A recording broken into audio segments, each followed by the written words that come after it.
అరే ఆడ అప్పులు ఆడనే ఉండే, ఆడ బాధలు ఆడనే ఉండే, ఆడ ఎగసాట్లు ఆడనే ఉండే, ఆడ రోగాలు ఆడనే ఉండే, ఆడ సమస్యలు ఆడనే ఉండే, ఎగిరెగిరి చదివిన ఉద్యోగం రాకపోయే, పెళ్ళై 15 ఏళ్ళు కావతుండే ఒక బిడ్డ లేకపోయే అని అనుకోకుండా ఆయన ఇచ్చినా ఇవ్వకపోయినా చేసినా చేయకపోయినా ఆయన అంటే నాకు ఇష్టం, ఆయన అంటే నాకు ప్రేమ. ప్రేమ ఉన్నప్పుడు ఇంకా ప్రతిఫలం ఉంటుందా? ప్రతిఫలం అపేక్ష ఉంటుందా? మనం ఏమి ఇస్తామని ప్రేమించాడు, మనమేం ఆయనకి తెగేశాం? ఏమి ఇవ్వకపోయినా మనల్ని ప్రేమించి మన కోసం దిగొచ్చాడు.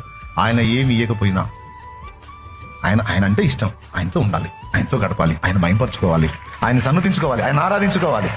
ఏం ఒరిగింది, ఏం ఒరక్కపోయినా అంతసేటు ఎందుకు ప్రేమ కలిగిందో అంటే ఆయన తన ప్రేమ ఎట్టిదన నాకు వ్యక్తపరిచాడు. ప్రాణము నా కొరకు ధారపోశాడు. ప్రాణమే నా కోసం ఇచ్చి ఇంత ప్రేమించానని చూపించిన తర్వాత ఇంకా నేను ఎందుకు ఆలోచించాలి? ప్రాణమే నా కోసం పెట్టినోడు నా సమస్యలకు పరిష్కారం ఇవ్వలేడా? ఇస్తాడు. ఆయనకి చిటికలో పని, చిటికలో డీల్ చేయగలడు. అయినా సరే నలుపుతున్నాడు, ఆపుతున్నాడు అంటే దానివల్ల నాకేదో ప్రయోజనం ఉంది. నేను ఫేస్ చేసే ప్రాబ్లం వల్ల నాకేదో బెనిఫిట్ ఉంది. అందుకే నాకు ఎక్కువ మేలు కలుగునట్లు కొన్నిటిని అనుమతిస్తున్నాను.